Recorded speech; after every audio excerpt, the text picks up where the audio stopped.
Hey and welcome back to another video. So in today's video I'm going to be going over the WZ-111-5A, a tier 10 Chinese collectible heavy tank, and if you haven't noticed already, it is in the store for 20,000 gold, so I thought it was fitting to do a review on it, and I'll basically go over the bundle right now and give you guys a quick gameplay review and let you know if this bundle is worth the 20,000 gold that it's going for. Is it value for your money for what you're getting out of the bundle, and is the tank generally good? Now, first of all, we got the legendary camouflage that comes in the bundle. I mean, it's probably one of my favorite tier 10 legendary camouflages. I won't lie, it is a very nice looking camouflage. I believe it still needs PBR, but I'm sure they're working on that. And second of all, we got the avatar, which is worth nothing. Times 5 boosters, which unfortunately only apply to the tier 10 WZ-115A, obviously the vehicle that it's in this bundle. I wish it could be used on tech tree vehicles, then it would make this a lot better deal, but yeah, you can only use them on the tank itself and not your tech tree vehicles, which sucks basically. Then you have it fully equipped and you get an order certificate for times 5 mystery containers, which, yeah, you can get 100,000 gold from them, but the drop chance is less than that of winning the lottery, so don't think you're going to get anything from the mystery boxes. I wish Wargaming actually added like 50,000 XP or 1,000,000 credits instead of that, then it would be a lot worth it. Well, maybe not credits, since you can make credits fairly easy, but maybe XP instead of those, that would be better. But yeah, you have a chance of getting a tank or getting gold, which is very low, so don't think you're going to guarantee get anything. And I think I've been blabbering on a bit too long, so let's head straight into a game. Now, as you can see in the first game, we're going to move up. This is a live replay. I think I should mention that because some people think I'm just going off of a previous battle that I made and cherry picking them. This is a live game, so however this turns out is going to be in the video. And I'm going to come up here. As you can see, the maneuverability on this tank is actually fairly good. You can get into your position fairly easily. The one thing I must say, because of its gun depression, the lack of it at least, you're not able to get the gun down on ridge lines, so you have to play this on flat ground majority of the time, which sucks because the hull armor on this tank isn't great. That yo just blocked my shot, which is very unfortunate. Now, one thing I must say is very nice about this tank is that its armor, I mean its gun is it hits for very hard. As you can see, into that Yag Tiger's little cupola hatch at the top there, I'm able to do 500. I'm even surprised that even hit him, to be honest, because that was at a very weird angle, and obviously this gun isn't as accurate as it may seem right now. 437 roll, so like I said, this gun hits for very hard, and it's very nice that it does hit for that amount. I want to get a shot in before this E3 shoots him again, and this battle is definitely going to be a win for us. I'm going to try get a shot into this 183. I don't know what's been happening. I've been getting stuck on random things. Did you see that? I got stuck on basically nothing. Now this may be a bad idea. I'm going to poke out, get a shot out. 575 roll, which is very nice. I'm going to turn around and hopefully my team can kill the 183, and they managed to do that. I'm going to try get a shell out into somebody here. I'm going to load up a heat round into that E4's side of the turret there. I'm going to get into a side scraping position, and how you want to angle this tank is if you have nothing to side scrape on, then you definitely don't want to go out and angle like I did. As you can see, he pinned the one side of my my little pike nose there. And if you face directly at them, it makes your pike nose a lot stronger than if you weren't facing them directly. Now, I'm hoping we can clear that. Maybe the Progetto can. That is unfortunate. I did say we might win this, but as you can see, this may not go to plan as well as I thought it might be. I don't know how this M60 is still alive. I'm actually surprised he's alive right now. And I'm hoping we can get a kill into him if he pushes up. And I need to help this M6, or this 60 TP, I should say. And this game is falling apart very quickly. 60 TP, maybe I can get a shell in to this other guy over here. Get a shell in. I want to take the shots so that the 60 TP does not die. I'm going to get... Yep, there we go. I wanted to push up as much as I could. And I'm going to go for this M60 maybe. Actually, let me go for the E4. Get a shot into his turret. Now, all I need to do is face hug this VK72 until he sends a shell out and maybe bounces me, but this may not go to plan. I do bounce his lower plate, and I should have gone for the M60. I didn't expect that 72 to spend a lot of time aiming at me. If he didn't spend that long to aim at me, I would have gotten a shell into that M60, and then, yeah. I wish that 72 shot at me a lot sooner, so that I could have dealt with the M60 a lot sooner as well. But as you can see, I'm not cherry picking. I'm just gonna choose the game that we use, and unfortunately it was a loss. We did do 3.9k damage, almost 4,000, and my team did fall apart very quickly. I'm pretty sure we had that game, but yeah, I don't know what happened there. Maybe I'll bring you guys another game. Might as well head into it. The video is only 4 minutes long, so I think I should give it to you guys. Well, it's not 4 minutes since I do have the intro of this video, which does take a bit longer. So it is about 6 minutes right now, which if you are still watching, let me know in the comments. If you are enjoying yourself by now, and you are finding the video enjoyable, leave a like. It really helps me out, and I greatly appreciate it. And this game, we are on Castilla.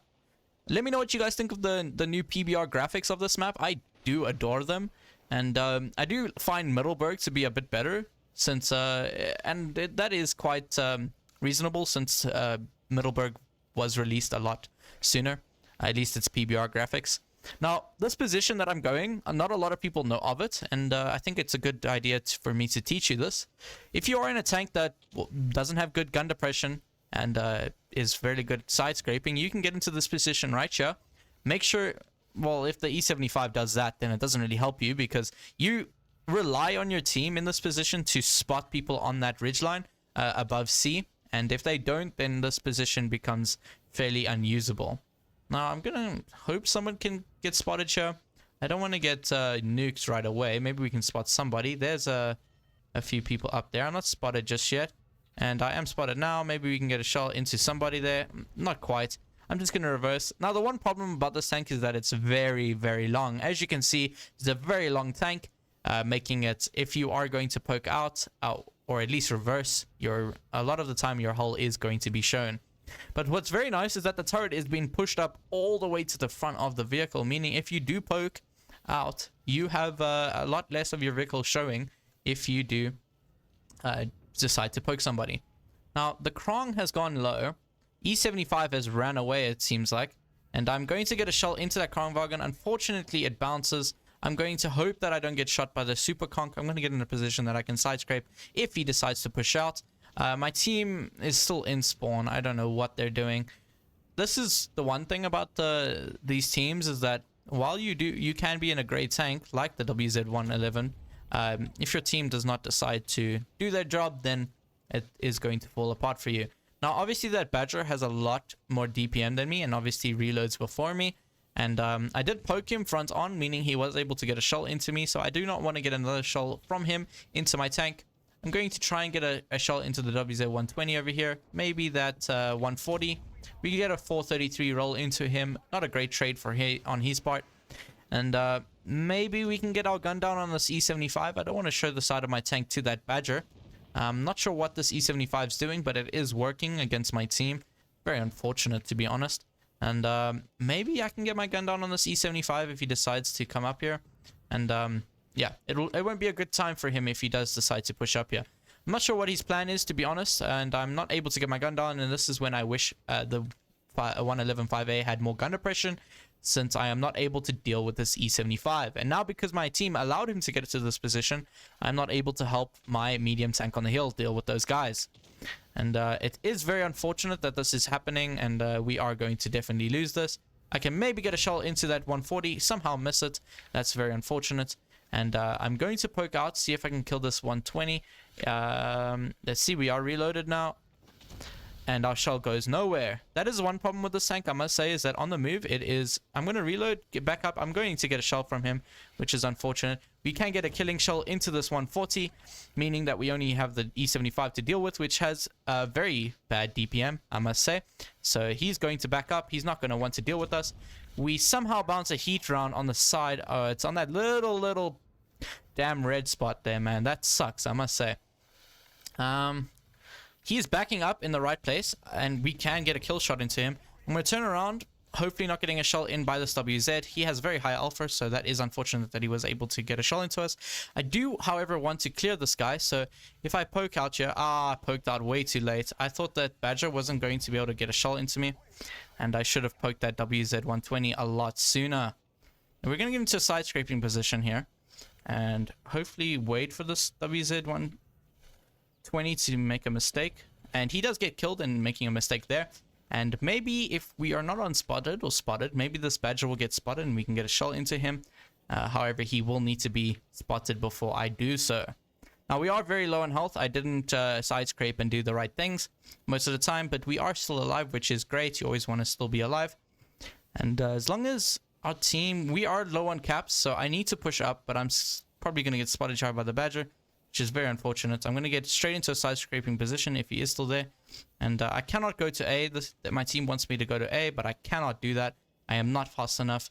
And there's the 183. I'm going to back up now, hopefully not getting shot by the badger. Badger's over there. And maybe the 183 will shoot somebody. And I'm going to try push up. We need to clear somebody. So if I die here, there's nothing more I can really do. As I do need to clear these guys. I'm going to go for an HE shell into the top of that guy. What? Don't know how that missed. I'm very sad that the gun has failed me this game. And 183 is not looking at me currently. But if I die, we lose the game. So I just want to try get a shell into him without dying. As long as he doesn't know that he can shoot me with HE. We managed to kill him, thank God, because that would have been a loss. Now, he wasn't the greatest of player, so I probably could have pushed up there, but I was being a bit more cautious, as if I did die there, we would have lost that game. Now, we didn't do that great of damage, but my team was very passive in the beginning, meaning that I was not able to get very easy shells into the Conqueror that pushed up onto that hill, and that Krangwagen. I had to poke out and take a few shells in order to spot them, which was very unfortunate. And that's one thing I would say is if you are going to play Castilla, while I don't recommend going to that hill, that hill is very crucial if you are going to take this position that I took. Your team needs to take that hill position in order to spot the heavy tanks without you having to bleed your health. But anyways, that's the WZ-111-5A. A lot of ones in this guy's name, but very fantastic tank. I wouldn't recommend it to all players since its armor is a bit finicky. It can side scrape, but because of its pike nose, it can get shots or hit just at the edges of its hull. And because of that, I don't recommend it as its armor isn't great, and a lot of people will die fairly quickly since it is also a very fast, heavy tank.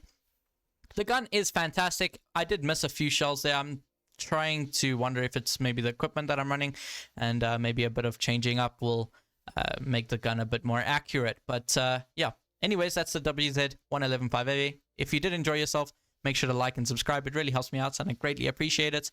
And we're almost to 500 subs, guys. Let's make sure that we hit before the end of the month, or not end of the month, but before the end of June at least. And that would be awesome, I must say. And if you do have the WZ-111-5A, let me know what you guys think of it in the chat, in the comment section. Obviously, I have my Discord server linked in the description if you want to go check that out. And I'll check you guys later. Peace.